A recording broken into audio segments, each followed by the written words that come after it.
No drugs in Surat city અભિયાન અંતર્ગત ગાંજાના જથ્થા સાથે એક આરોપીને ભેસ્તાન પોલીસે ઝડપી પાડ્યો હતો।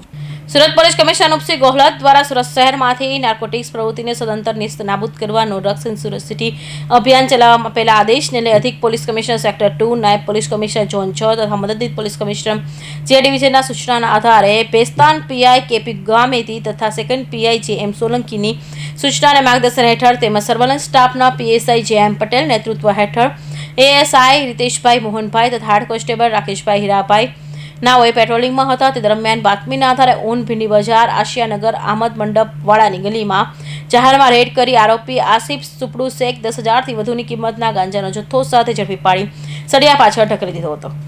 સુરત શહેરના માનનીય પોલીસ કમિશનર શ્રી અનુપમસિંહ ગેહલોત સાહેબની સૂચના અને માર્ગદર્શન મુજબ no drugs in Surat city અભિયાન અંતર્ગત સુરત શહેરની specialise branch, crime branch, SOG તદુપરાંત પોલીસ સ્ટેશનની વિવિધ ટીમો ડ્રગ્સના જે દૂષણ જે છે એના ઉપર અસરકારક નિયંત્રણ લાવવા માટે પરિણામલક્ષી અને અસરકારક કામગીરી કરી રહી છે। એમાં નાના અને મોટા વિવિધ પ્રકારના કેસો શોધી કાઢવામાં આવી રહ્યા છે।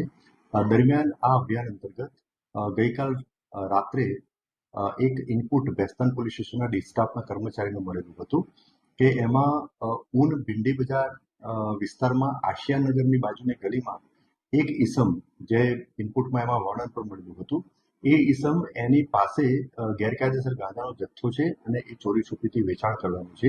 આ ઇનપુટ આધારે કાયદેસર કાર્યવાહી કરવા માટે ભેસ્તાન પોલીસ સ્ટેશનના પોલીસ ઇન્સ્પેક્ટર શ્રી ગામેતી અને એમનો સ્ટાફ તેમજ સરકારી પંચો જે બાતમીમાં જણાવેલ વર્ણન વાળા બાતમીમાં જણાવેલ સ્થળે જઈ અને ત્યાં ચેક કરતા ત્યાં બાતમીમાં જે વર્ણન હતું એ વર્ણનનો ઈસમ ત્યાં મળી આવ્યો હતો।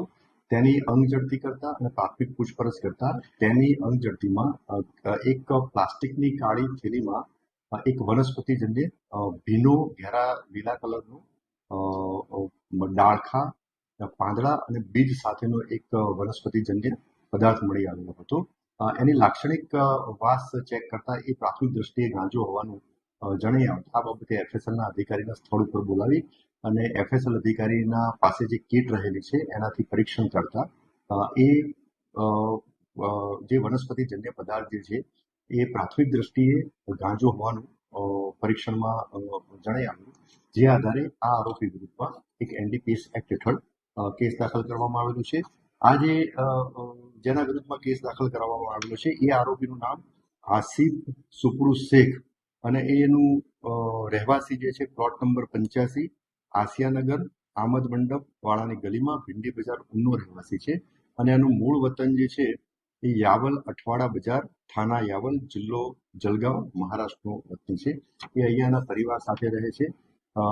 આ જે આરોપી પાસેથી એની અંગ ઝડપીમાંથી જે પ્લાસ્ટિકની બેગ મળેલી હતી અને એમાં જે ગાંજાનો જથ્થો મળેલો હતો એ ટોટલ 213.64 ગ્રામ ગાંજાનો જથ્થો મળી આવેલો હતો। એની કિંમત 10,682 રૂપિયાની ગણી અને એ મુદ્દામાલ તપાસ અર્થે કબજે કરવામાં આવેલો હતો।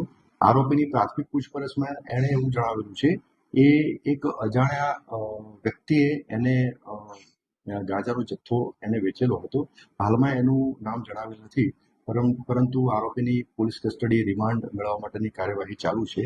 તપાસ દરમિયાન આરોપીની કોઈ ગુનાહિત ઇતિહાસ પણ જણાઈ આવતું નથી અને આ આરોપીની પ્રાથમિક પૂછપરછમાં એવું જણાઈ આવે છે કે છેલ્લા એકાદ મહિનાથી એ આ ગાંજાનો ગેરકાયદેસર વેપાર કરે છે અને એ થોડી કિંમત ઓછી કિંમતમાં ગાંજાનો જથ્થો લાવે છે અને નાની પ્લાસ્ટિકની કોથળીમાં બનાવી અને છૂટક ગાંજાનો જથ્થો વેચાણ કરે છે ગેરકાયદેસર રીતે। એટલે આ બાબતની મોડસ ઓપરેન્ડીથી એક ડ્રગ પેડલર તરીકે આ રીતના ગાંજાનો જથ્થાનું વેચાણ કરે છે। તો એ બાબતની હાલમાં તપાસ પણ ચાલુ છે।